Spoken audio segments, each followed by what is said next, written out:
Welcome back to Rip. Earlier today, I had a chance to discuss diversity with Fox 2's own Ryan Romani and Woody Woodruff. We also brought in former news executive, now agent Morton Meisner, whose new book, Enough to be Dangerous, reveals the inside story of the media business, and it's not pretty. But the discussion was sparked by Rob Parker, formerly with the Detroit News and the host of several local radio shows over the years. And although he now works for FS1, Fox Sports in Los Angeles, he complained about the lack of diversity on Detroit radio.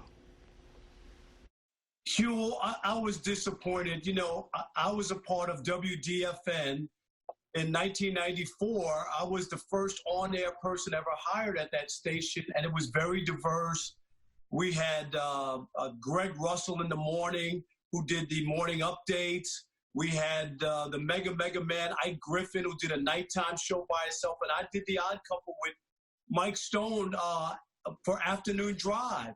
And here we are, Terry Foster's been gone from the station for 3 years, and we look up at 97.1 The Ticket, and there are no African-American voices on the station.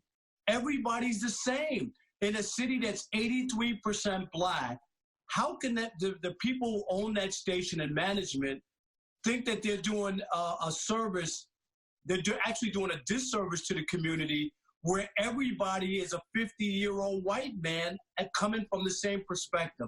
I think it's wrong, and that's what made me write about it. I think that so often media companies get off and people don't go after them for not giving people equal opportunity. Well, Brian, I've talked to some executives who tell me that this is not really about black and white, it's about green. It's harder and harder for sports radio to make money. Look, you had a successful sports talk show with your friend Rico Beard for years until they pulled the plug. It's tough out there.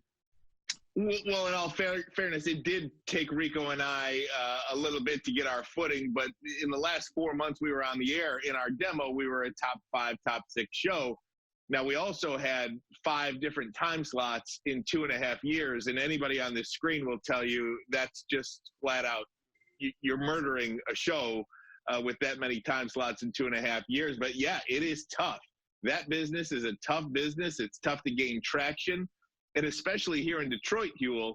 And again, I think everybody would confirm this. When we came on the air a couple of years ago with 105.1, we weren't even local until noon. You can't have a sports station in Detroit where your first 6 hours of the day is a national show. It just doesn't work that way. So we were dead from the start. DOA, dead on arrival.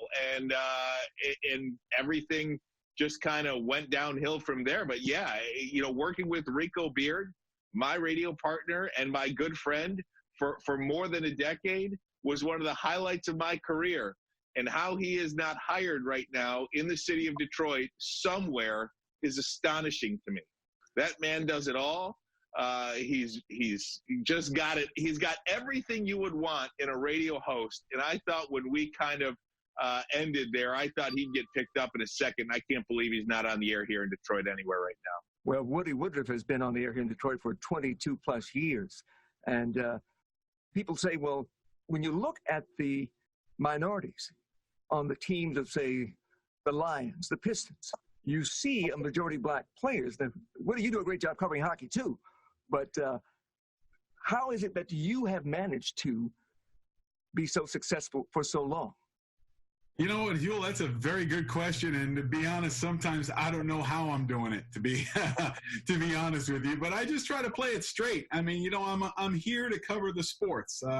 You know, I'm not like Rob used to be a columnist and things like that. I mean, he lived on opinion and things like that. I mean, I live on the nuts and bolts, give you the sports, here it is. I'll tell you a fun story now and then, or a touching story now and then. But, you know, that's how I play it. And, you know, when I'm out there, I tell people all the time, look, I am just keeping the seat warm for the next one of you who wants to come and try and take me out of it. So bring it on. I mean, come on. There's somebody out there. I can't be the only guy in 22 years who has, you know, come down the pike and been able to hold on to this chair. I mean, you know, come on, guys. I tell everybody, step up your game. Come on, let's go.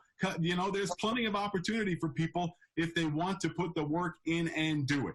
especially in the TV business. On radio, I haven't done radio, so I really don't know, the ins and outs like Rob and Ryan and how tough it is for ratings and that kind of thing. I mean, I only know, if we're dealing with our show, Huel, and our sports shows and things like that. So, I'm kind of limited in my view of where we are in this. But, I understand what Rob and Ryan are saying, especially with a guy like Rico Beard. I mean, he's very knowledgeable, would be an asset to a lot of shows. But again, I don't know who's making those decisions. Well, that's why we bring Mort Meiser in, because he was one of the executives making those decisions for many years. But you knew what went on in the back room because you were there. And frankly, I think part of the problem begins with the fact that the people who are deciding who will be hired and who will be fired are, for the most part, white men. Some women, but almost all of them white. With regard to 97 won the ticket, certainly I had the privilege of representing Terry, and he got sick, and he left. And Terry Foster. That. And they didn't replace him. But I will tell you this. I am in talks right now with 97 won the ticket regarding an addition they're looking to make. I can't say anything beyond that, but I credit them because I think it isn't that Rob hit a nerve, because Rob stated, sadly, what's obvious. We've got to do better as an industry because we haven't done what we need to do. And Rob, you're not saying that you need to be a black reporter to cover a predominantly black team. That's not what you're saying at all. No, not at all. It's just about a perspective. I just wonder, Hugh, when you talk about some of these issues that are going on and Colin Kaepernick and, the protest and what's going on, the changing of America, and you don't have a person on the air who's living life as a black person or a black man in America. I just find that to be in a city like Detroit. If this was Iowa or Nebraska, I get it. I get it. You know what I mean? That you probably are going to have a staff that's mostly or all white. And the same thing on 97.1 when you think about the women. When we started, Lorna Gladstone started WDFN back in 1994. Jennifer Hammond, who's on Fox 2, was midday sidekick with Vanna Wright and did the updates.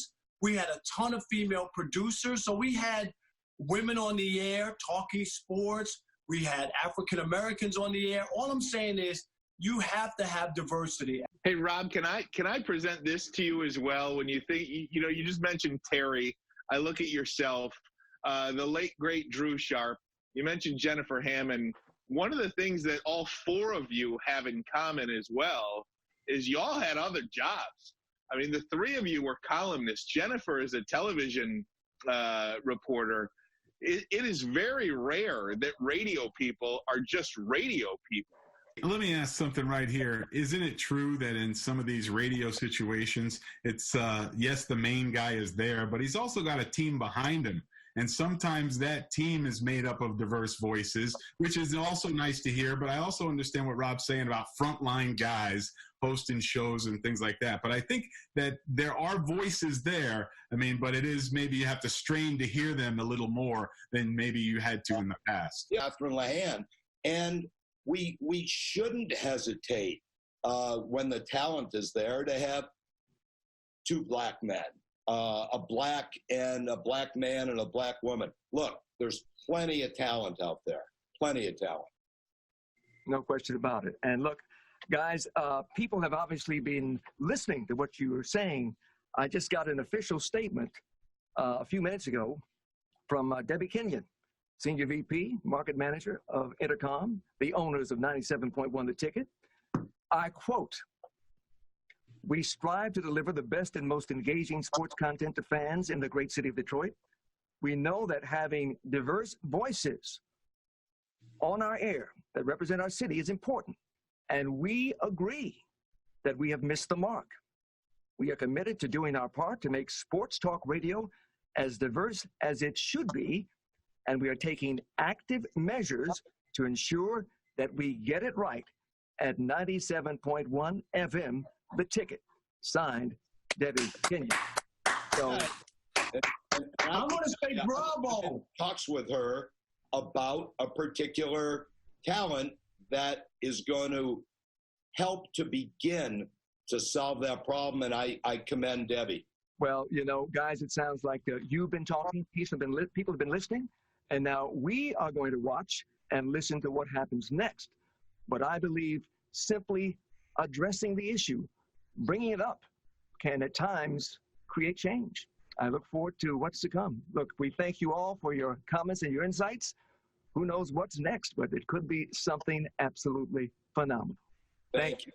All right. Hey, but Hugh, I got to say, though, we got Rob Parker here. We need a big collective. Come on, man. Yeah. Absolutely.